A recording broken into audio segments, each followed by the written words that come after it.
Vamos falar um pouquinho sobre o ambiente das organizações. O que é ambiente? Ambiente, o habitat, o lugar onde se habita.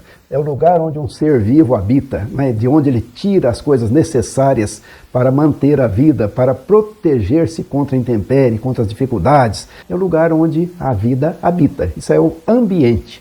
E as organizações também têm o seu ambiente. As organizações, de certa forma, embora criadas pelo humano, elas são coisas vivas. Então elas precisam de retirar coisas de um certo ambiente e devolver coisas para esse ambiente, fazendo uma ligação harmônica que permite que elas sobrevivam e se prosperem, né, digamos assim. Então toda organização é afetada pelo ambiente. Toda organização é condicionada pelo ambiente onde ela vive. Qual é o ambiente das organizações? É a sociedade, tá certo? A sociedade em que ela vive. E que essa sociedade vai tomando dimensões cada vez maiores. Nós estamos falando atualmente em dimensões globais. Por quê? Porque uma pessoa do interior do Brasil pode fazer a sua compra de uma camisa e uma empresa lá da China vem e entrega a camisa dela na casa dela, tá certo? Então, o ambiente das organizações, ele globalizou-se. Gostemos disso ou não, é assim que funciona. Então, o ambiente condiciona as empresas, as organizações de um modo geral, incluindo as empresas. O ambiente dita as regras de funcionamento das organizações. Existe um mínimo de adequação da organização ao ambiente. Se ela não atingir este mínimo, ela tende a se enfraquecer e a desaparecer. Aí opera-se aquilo que o Joseph Schumpeter, né, chamava de destruição criadora, típico do capitalismo. Destruição criadora, negócios mais capazes destruindo negócios menos capazes, organizações mais eficientes destruindo organizações menos eficientes.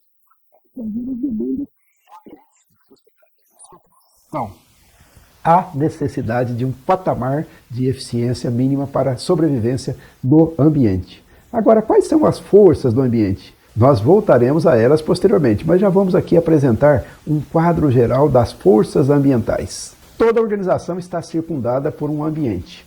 Este ambiente tem um caráter, primeiramente, macro, quer dizer, daquele maior, né, que afeta todos que estão ali dentro, né? Então aí nós temos a economia. A economia vai bem, as empresas tendem a ir bem, as organizações tendem a ir bem, os recursos ficam mais fáceis, as coisas ficam mais fáceis. A economia entra em recessão, as coisas complicam para todo mundo. A inflação. Então, quando a gente fala de economia, a gente fala de crescimento econômico, ou estabilização econômica, ou recessão. A gente fala de taxa de câmbio, a gente fala de juros, a gente fala de inflação ou não inflação. Enfim, as grandes variáveis da economia. Também existe uma outra grande força que é a tecnologia. A tecnologia está na origem da sustentação da eficiência das empresas, da sustentação da eficiência dos produtos. E aí, tecnologia é uma força autônoma. Os inventos vão chegando, as inovações vão chegando e afetam todos os que estão ali nesse ambiente aí, tá certo? Aí vem as forças sociais, o que as pessoas pensam, o que elas sentem, como elas agem, o que elas valorizam, o que elas querem. Tá certo? Isso afeta muito as empresas, a forma de pensar das pessoas, etc. Então, forças sociais grandes, que afetam todos. As forças políticas, as ideias da política, para onde elas estão indo, para onde elas estão se encaminhando, quais são as tendências, também afetam todas as organizações. O governo em si, né, estabelecendo leis, estabelecendo regras, financiando, tirando financiamento, dotando certas áreas com mais recursos, outras áreas de menos recursos. Enfim, o governo é uma grande força da economia. Ele é o grande contratante, né? Ele contrata mais gente do que todo mundo. Ele é o grande contratante de serviços, ele afeta a economia, porque ele contrata muitas empresas para prestarem serviço para ele. Enfim, o governo é um grande agente econômico que afeta todos. E depois nós temos as questões relacionadas com o ambiente físico, frio, calor, clima, situações as mais diversas que afetam as organizações.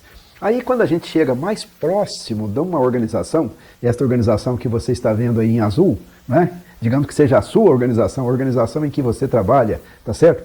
Aí nós temos forças que estão bem mais próximas, que são parceiros de todos os tipos, né?